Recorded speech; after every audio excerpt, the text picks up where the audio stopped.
ದೇಶದಲ್ಲಿ ಬೀದಿ ನಾಯಿಗಳ ಕಾಟ ಜಾಸ್ತಿ ಆಗಿರುವುದರಿಂದ ಸುಪ್ರೀಂ ಕೋರ್ಟ್ ಸಹ ಈ ವಿಚಾರವನ್ನ ಗಂಭೀರವಾಗಿ ಪರಿಗಣಿಸಿದ್ದು, ನಾಯಿ ಕಡಿತಕ್ಕೆ ಚಿಕಿತ್ಸೆ ನೀಡುವ ಬಗ್ಗೆ ಸರ್ಕಾರಿ ಖಾಸಗಿ ಆಸ್ಪತ್ರೆಗಳು ಅನುಸರಿಸಬೇಕಾದ ಕೆಲ ಕ್ರಮಗಳನ್ನು ಸುಪ್ರೀಂ ಕೋರ್ಟ್ ಸೂಚನೆ ನೀಡಿದೆ.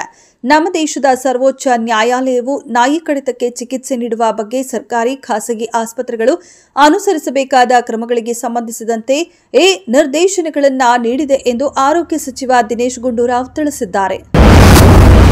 ಕಾಂಗ್ರೆಸ್ ಪಕ್ಷದಲ್ಲಿ ನವೆಂಬರ್-ಡಿಸೆಂಬರ್ ಕ್ರಾಂತಿ ಏನೇ ಇರಲಿ, ಕ್ರಾಂತಿ ಆಗುತ್ತೋ ಬಿಡುತ್ತೋ ಯಾರ ಕೈಯಲ್ಲೂ ಏನೂ ಇಲ್ಲ. ಹೈಕಮಾಂಡ್ ನಿರ್ಧಾರವೇ ಅಂತಿಮ ಎಂದು ಕೈಗಾರಿಕೆ ಸಚಿವ ಎಂಬಿ ಪಾಟೀಲ್ ಮಾರ್ಮಿಕವಾಗಿ ಹೇಳಿದರು. ಸಿಎಂ ಡಿಸಿಎಂ ಎಂಬಿ ಪಾಟೀಲರಿಂದ ಹಿಡಿದುಕೊಂಡು ಎಲ್ಲಾ ಕಾರ್ಯಕರ್ತರಿಗೂ ಕಾಂಗ್ರೆಸ್ ಪಕ್ಷದ ಹೈಕಮಾಂಡ್ ತೀರ್ಮಾನವೇ ಅಂತಿಮ.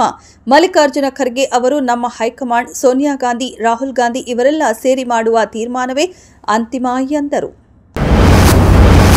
ರಾಜ್ಯದ ಉಪಮುಖ್ಯಮಂತ್ರಿಗಳು ಜಲಸಂಪನ್ಮೂಲ ಸಚಿವ ಡಿಕೆ ಶಿವಕುಮಾರ್ ಅವರು ಮುಖ್ಯಮಂತ್ರಿಯಾಗಲಿ ಎಂದು ಬಾಮುಲ್ ನಿರ್ದೇಶಕ ಹರೀಶ್ ಕುಮಾರ್ ಹಾಗೂ ಕುಟುಂಬದವರು ತಾಲೂಕಿನ ಪ್ರಸಿದ್ಧ ಧಾರ್ಮಿಕ ಯಾತ್ರಾ ಸ್ಥಳ ಶ್ರೀ ಕ್ಷೇತ್ರ ಮಲೆ ಮಹದೇಶ್ವರ ಬೆಟ್ಟದಲ್ಲಿ ಊರಟ್ಟಿನ ಸೇವೆ ಸಲ್ಲಿಸಿದರು.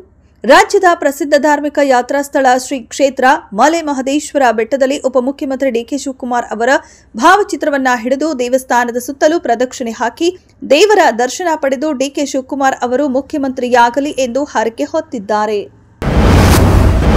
ರಾಷ್ಟ್ರೀಯ ಸ್ವಯಂ ಸೇವಕ ಸಂಘ ಯಾರ ಶತ್ರುವೂ ಅಲ್ಲ. ದೇಶದ ಮೇಲೆ ದಾಳಿ ಮಾಡುವವರು ಅಥವಾ ದೇಶದ ವಿರುದ್ಧ ಮಾತನಾಡುವವರನ್ನ ಮಾತ್ರ ವಿರೋಧಿಸುತ್ತದೆ ಎಂದು ರಾಷ್ಟ್ರೀಯ ಸ್ವಯಂ ಸೇವಕ ಸಂಘದ ಪ್ರಾಂತೀಯ ಪ್ರಚಾರಕ ಕೃಷ್ಣಾಜಿ ಜೋಶಿ ಅವರು ಹೇಳಿದ್ದಾರೆ.